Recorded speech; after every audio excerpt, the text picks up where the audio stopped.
A to GS में आपका स्वागत है। आज ऋग्वेद के फैक्ट्स को कॉन्सेप्ट के आधार पर डिटेल्स में बताएंगे, क्योंकि बहुत सारे एग्जाम्स में ऋग्वेद से संबंधित प्रश्न पूछे जाते हैं। तो इसे सरल तरीके से कॉन्सेप्ट के आधार पर समझने का प्रयास कीजिए। ऋग्वेद यानी विश्व का सबसे प्राचीनतम वेद कौन सा है? ऋग्वेद है। वेद कितने हैं? 4 है, ऋग्वेद, सामवेद, यजुर्वेद, अथर्ववेद। इसमें से भी प्राचीन वेद कौन सा है? ऋग्वेद। तो ऋग्वेद का रचना काल किस काल में हुआ था?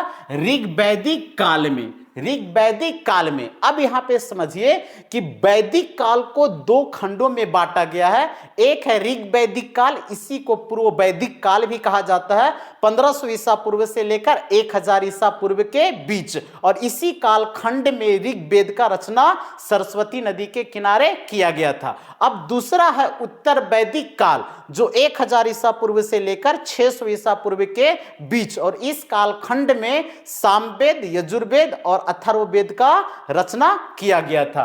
तो ऋग्वेद का रचना किस काल में? ऋग्वैदिक काल में। किस समय यानी टाइम कहा जाए तो 1500 ईसा पूर्व से लेकर 1000 ईसा पूर्व के बीच ऋग्वेद का रचना हुआ था। ऋग्वेद का रचना किस नदी के किनारे? तो सरस्वती नदी के किनारे हुआ था। ऋग्वेद का अर्थ क्या है? तो ऋग का अर्थ है स्तुति, स्तुति यानी आराधना, स्तुति। और वेद का अर्थ है ज्ञान, यानी स्तुति का ज्ञान। तो ऋग्वेद का अर्थ क्या है? स्तुति का ज्ञान। क्लियर है? नेक्स्ट वेद।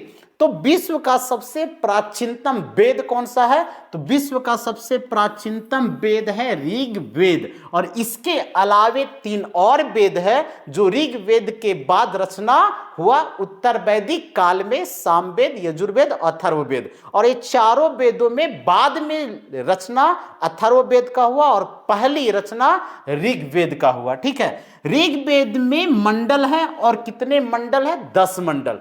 तो ऋग्वेद को मंडल में विभाजित किया गया और मंडलों को सूक्त में बांटा गया और सूक्त को ऋचाओं में बांटा गया है। तो ऋग्वेद में 10 मंडल है और कुल सूक्तों की संख्या 1028 है और कुल ऋचाओं की संख्या 10,462 है। क्लियर है? अब मंडल कितने हैं ऋग्वेद में? 10 मंडल है और मंडलों को सूक्त में बांटा गया है। किसमें?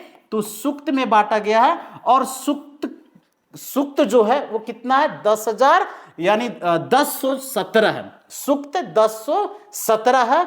और बालखिल जो सूक्त है, जिसे मूल सूक्त कहा जाता है, इसकी संख्या 11 है। तो 1017 और 11 दोनों को जोड़ने पर कुल सूक्तों की संख्या जो हो जाता है वो 1028। यानी ऐसे समझिए, ऋग्वेद में 10 मंडल है, 10 मंडलों को सूक्त में बांटा गया है। तो जो सूक्त है वो 1017 है। और बालखिल सूक्त है, जिसे मूल सूक्त कहा जाता है, उसकी संख्या 11 है। तो 1017 और 11 दोनों को जोड़ने पर 1028। तो कुल सूक्तों की संख्या 1028 है। जबकि सूक्तों को ऋचाओं में बांटा गया है, तो कुल ऋचाओं की संख्या या कुल ऋचाएं कितना है? ऋचाएं का अर्थ होता है मंत्र।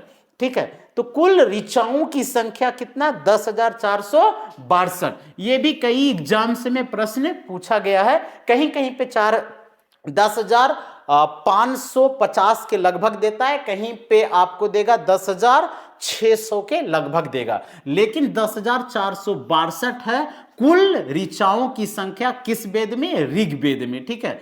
सूक्तों को पुरुष रचिताओं के द्वारा भी लेखन किया गया, रचना किया गया, और स्त्रियों के भी द्वारा। तो सूक्तों को पुरुष रचिताओं द्वारा और स्त्री रचिताओं द्वारा रचना किया गया। पुरुष रचिताओं में जो मंडल है, दूसरा मंडल का रचयिता कौन हुए? गृत्समद। दूसरा मंडल का गृत्समद। ठीक है। दूसरा मंडल का गृत्समद। जबकि तीसरा जो मंडल है इसका विश्वामित्र, जिसमें गायत्री मंत्र का उल्लेख है। तो दूसरा मंडल गृत्समद, तीसरा मंडल विश्वामित्र, चौथा मंडल वामदेव, 5वां मंडल अत्रि, 6ठा मंडल भारद्वाज, 7वां मंडल वशिष्ठ, 8वां मंडल अंगिरा। तो जो ऋग्वेद में 10 मंडल है, 10 मंडल में पहला, 9वां और 10वां को छोड़कर दूसरा, तीसरा, चौथा, पांचवा, छठा, सातवां, आठवां तक का पुरुष रचिताओं के द्वारा रचना किया गया, जिसमें कौन कौन थे? गृत्समद, विश्वामित्र, वामदेव, अत्रि, भारद्वाज, वशिष्ठ और अंगिरा। इन सभी ऋषियों के द्वारा कितने मंडल का लेखन किया गया? तो 7 मंडलों का लेखन किया गया, जबकि पहला मंडल, 9वां मंडल और 10वां मंडल, इन तीनों मंडलों का रचयिता अनेक ऋषियों के द्वारा किया गया। पहला मंडल अनेक ऋषि, 9वें मंडल अनेक ऋषि, 10वें मंडल भी अनेक ऋषि, जबकि दूसरा गृत्समद, तीसरा विश्वामित्र, चौथा वामदेव, पांचवा अत्रि, छठा भारद्वाज, सातवां वशिष्ठ, आठवां अंगिरा के द्वारा किया गया। क्लियर है? अब इसमें से 10 मंडलों में सबसे बड़ा मंडल पहला मंडल है। पहला मंडल सबसे बड़ा है, यानी याद रखिएगा सबसे बड़ा मंडल कौन है? पहला। और 9वां मंडल जिसमें सोम का उल्लेख है, 9वां मंडल सबसे छोटा मंडल है। 9वां मंडल सबसे छोटा मंडल है और 10वां मंडल सबसे बड़ा मंडल है। क्लियर हो गया? अब स्त्री रचिताओं में कौन कौन ऐसे स्त्रियां हुई जो ऋग्वेद के सूक्तों का रचना में भाग लिए? तो लोपामुद्रा, घोषा, अपाला, विश्ववारा, इन सभी महिलाओं के द्वारा ऋग्वेद के ऋचाओं में या सूक्तों में अपना सहमति या अपना विचार दिए। कौन कौन? तो लोपामुद्रा, जिसमें 5वां मंडल में उल्लेख इन्होंने किए, घोषा जिन्होंने 10वां मंडल में, विश्ववारा जिन्होंने 5वें मंडल में। ठीक है, इसके बाद अपाला भी, अपाला, ठीक है, अपाला होगा, अपाला के द्वारा भी रचना किया गया। ठीक है, अपाला होगा अपाला।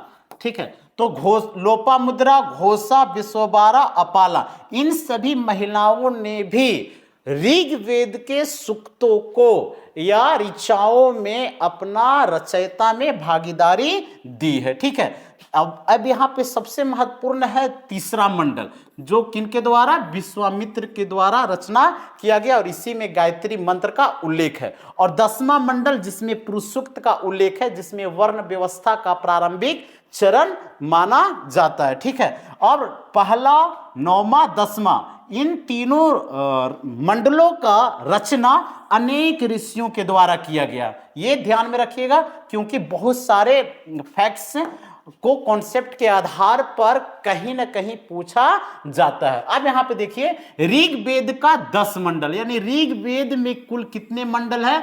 तो ऋग्वेद में 10 मंडल है, ये याद रखिएगा। कितने मंडल? 10 मंडल। अब 10 मंडल में सबसे प्राचीन मंडल कौन सा है, यानी सबसे प्राचीन मंडल कहा जाए तो सबसे प्राचीन मंडल दूसरा और 7वां है। ये कई एग्जाम्स में पूछा गया है। तो दूसरा और 7वां मंडल है वो सबसे प्राचीन मंडल है, और इसी में दूसरा और 7वां मंडल में गोत्र मंडल या वंश मंडल का उल्लेख मिलता है। यानी गोत्र या वंश मंडल का उल्लेख मिलता है दूसरा और 7वां में। तो ऋग्वेद में 10 मंडल है, 10 मंडलों में सबसे प्राचीन मंडल दूसरा और 7वां है। दूसरा और 7वां सबसे प्राचीन है। पहला और 10वां सबसे बाद में लिखा गया, यानी लगभग 1000 ईसा पूर्व के अंतिम क्षणों में लिखा गया था। और पहला और 10वां यानी अंत में लिखा गया, यानी सबसे बाद में लिखा गया पहला और 10वां मंडल। ये माइंड में बैठा लीजिएगा। तो सबसे प्राचीन मंडल दूसरा और 7वां, सबसे बाद में लिखा गया मंडल पहला और 10वां। ठीक है, ऋग्वेद के तीसरे मंडल में गायत्री मंत्र का उल्लेख है, और तीसरे मंडल का लेखक कौन थे? विश्वामित्र। तो विश्वामित्र तीसरे मंडल का लेखक, और इन्होंने गायत्री मंत्र, तो गायत्री मंत्र का उल्लेख ऋग्वेद के कैवें मंडल में है? तो तीसरे मंडल में है, ये माइंड में बैठाइएगा। और 8वें मंडल में, ऋग्वेद का 8वें मंडल में हस्तलिखित ऋचाओं को खील कहा गया है, या हस्तलिखित ऋचाओं को बालखिल कहा गया है। ठीक है, तो 8वें मंडल में हस्तलिखित ऋचाओं को खील या बालखिल कहा गया है। किस मंडल में? तो ऋग्वेद के 8वें मंडल में, याद रखिएगा। 9वें मंडल देखिए, 10 मंडलों में सबसे छोटा मंडल कौन सा है? 9वां मंडल। और सबसे बड़ा मंडल पहला मंडल। तो 9वां मंडल में सोम देवता का उल्लेख है, यानी सोम का उल्लेख कैमे मंडल में? 9वें मंडल में उल्लेख है। और इसी मंडल में मैं कवि हूं, यानी कवि अंगिरस के द्वारा कहा गया कि मैं कवि हूं, मेरे पिता वैद हैं, मेरी माता अन्न पिसती है। ठीक है, ये बताते हैं कि ऋग वैदिक काल में जितने भी लोग थे उनका कार्य अलग अलग हुआ करता था। यानी यहां पे कह रहा है कि मैं कवि हूं, इनका कार्य अलग है, इनका कर्म अलग है। मेरे पिता वैद हैं, इनका कर्म अलग है। मेरी माता अन्न पिसती है, यानी इनका कार्य अलग है। तो इन सभी का कार्य अलग अलग है, ऐसा बता रहे हैं कवि अंगिरस कैमे मंडल में? तो 9वें मंडल में। ठीक है, कैमे मंडल? 9वें मंडल में। ठीक है, ये याद रखिएगा। अब जो 7वां मंडल है ये सबसे प्राचीन मंडल है, दूसरा और 7वां सबसे प्राचीन। और इसी मंडल में दशराग युद्ध का उल्लेख है, जो रावी नदी के किनारे हुआ था। दशराग युद्ध, जो 10 राजाओं के द्वारा युद्ध लड़ा गया था, जिसमें भरत वंश के जो राजा थे सुदास, उनको विजय प्राप्त हुआ था। तो देखिए 7वें मंडल में दशराग युद्ध का उल्लेख है। और यह युद्ध कहां हुआ था? तो ये युद्ध हुआ था रावी नदी के किनारे। ये कितने एग्जाम्स में आया हुआ है? दशराग युद्ध रावी नदी के किनारे। और जो भरत वंश के राजा थे सुदास, इनको विजय प्राप्त हुआ था किस युद्ध में? दशराग युद्ध में। तो दशराग युद्ध का उल्लेख किस वेद में मिलता है? ऋग वेद में। और ऋग वेद के कैमे मंडल में? तो ऋग वेद के 7वें मंडल में 10 राजाओं का युद्ध का उल्लेख मिलता है। और इस युद्ध में सुदास जो भरत वंश के थे उनको विजय प्राप्त हुआ था। ठीक है, ये बहुत महत्वपूर्ण है। नेक्स्ट 10वें मंडल, यानी जो 10 मंडल है, 10वें मंडल में क्या उल्लेख है याद रखिए। तो देखिए पहला मंडल सबसे बड़ा, दूसरा मंडल का लेखक घृतसमद, तीसरे मंडल में गायत्री मंत्र का उल्लेख, लेखक विश्वामित्र। ठीक है, चौथे मंडल भारद्वाज, 5वें मंडल अत्रि। ठीक है, तो इस तरह से 10वें मंडल में किसका उल्लेख है? पुरुष सूक्त का। और पुरुष सूक्त में ही पहली बार वर्ण व्यवस्था का उल्लेख मिलता है, जिसमें 4 वर्णों का उल्लेख है। ठीक है, किसमें? तो पुरुष सूक्त में। और पुरुष सूक्त का उल्लेख कैमे मंडल में? तो ऋग्वेद के 10वें मंडल में। अब ऋग्वेद के 10वें मंडल में पुरुष सूक्त में एक विराट पुरुष का उल्लेख किया गया है। और इन विराट पुरुष से ही इनके मुख से ब्राह्मण, भुजाओं से क्षत्रिय, जांघों से वैश्य और पैर से शूद्र का उत्पत्ति का उल्लेख बताया गया है ऋग्वेद के कैमे मंडल में? तो 10वें मंडल में। और 10वें मंडल के कौन सा पुरुष सूक्त में? कौन सा सूक्त में? तो पुरुष सूक्त में बताया गया। ठीक है, यानी वर्ण व्यवस्था का प्रारंभ हो जाता है। यानी ब्राह्मण मुख से, विराट पुरुष के मुख से ब्राह्मण, क्षत्रिय भुजाओं से, वैश्य जांघों से वैश्य, और शूद्र ये पैर से विराट पुरुष का, इसका उल्लेख ऋग्वेद के 10वें मंडल के पुरुष सूक्त में मिलता है। सूक्त का भी उल्लेख 10वें मंडल में है। इसमें विश्व की उत्पत्ति के बारे में उल्लेख किया गया है। नासदीय सूक्त। ठीक है, नासदीय सूक्त का उल्लेख 10वें मंडल में मिलता है, जो विश्व की उत्पत्ति की संरचना का वर्णन किया गया है।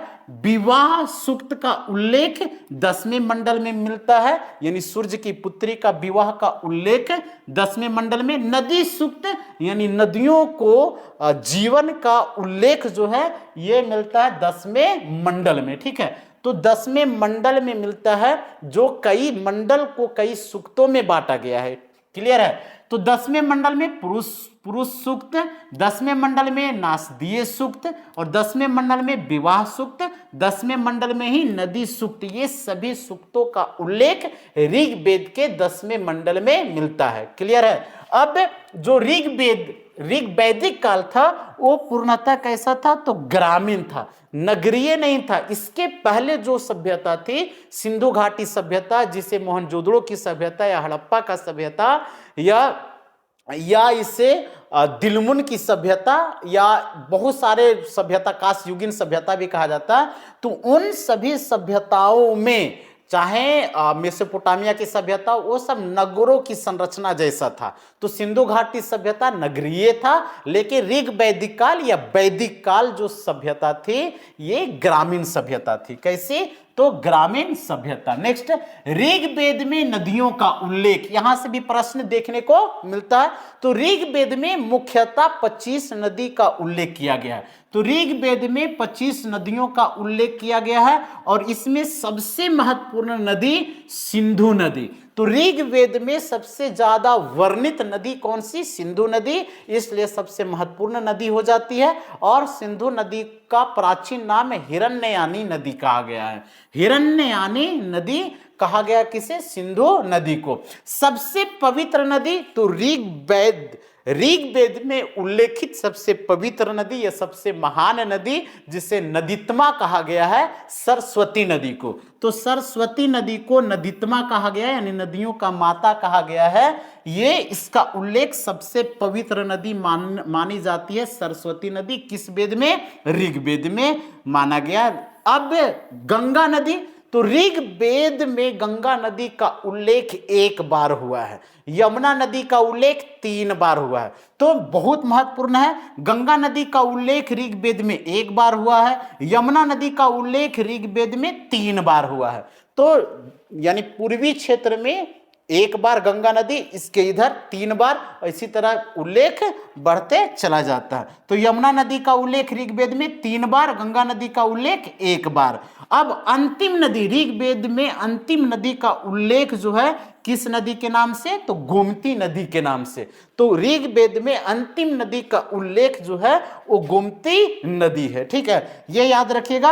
अब इधर जो नदी है प्राचीन नदी और इधर आधुनिक नदी। ठीक है, तो गोमती प्राचीन नदी है और गोमती को वर्तमान समय में गोमल नदी कहा जाता है। अब सुवास्तु जो है ये प्राचीन नदी है, उल्लेख ऋग्वेद में, और इसका जो आधुनिक नाम है वो स्वात नदी है। कौन सा? स्वात नदी। अब विपाशा, तो ये ब्यास नदी है। तो देखिए, जो सतलज नदी की सहायक ब्यास नदी, इसका प्राचीन नाम विपाशा है। स्वात नदी जो पाकिस्तान में प्रवाहित होती है, ये सुवास्तु प्राचीन नाम, और स्वात नदी ये आधुनिक नाम। गोमती प्राचीन नाम, गोमल आधुनिक नाम। ठीक है, अब यहां पे समझ लीजिए प्राचीन नाम नदियों का और आधुनिक नाम नदियों का, जिसमें ऋग्वेद में उल्लेख किया गया। तो ऋग्वेद में कुरुम्भा यानी कुरुम्भ नदी का उल्लेख है, जिसका आधुनिक नाम कुर्रम नदी है, जो अफगानिस्तान और पाकिस्तान वाले क्षेत्र में प्रवाहित होती है, कुर्रम नदी। ठीक है, कुंभा, ऋग्वेद में कुंभा नदी, इसका वर्तमान नाम, आधुनिक नाम काबुल नदी है, जो अफगानिस्तान में प्रवाहित होती है। ठीक है, बितस्ता, ये झेलम नदी है, जो जम्मू कश्मीर श्रीनगर इसके किनारे। तो बितस्ता प्राचीन नाम है और वर्तमान नाम क्या है? झेलम। ठीक है, इसी प्रकार आसीकनी, आसीकनी का नाम चिन्नाव है। तो झेलम का नाम बितस्ता, सिंधु नदी का नाम हिरण्ययानी, झेलम का बितस्ता, चिनाव का आसीकनी, रावी का पुरुषनी। पुरुषनी जो है ये रावी। तो प्राचीन नाम पुरुषनी और आधुनिक नाम रावी नदी। और दृश्य धती घग्गर नदी। ठीक है, और सदा नीरा गंडक नदी, जो ऋग्वेद में सदा नीरा गंडक नदी को और दृश्य धती घग्गर नदी के नाम से उल्लेख किया गया है। ठीक है, तो ये सभी नदियों को डीप में बता चुके हैं ऋग्वेद के फैक्ट्स।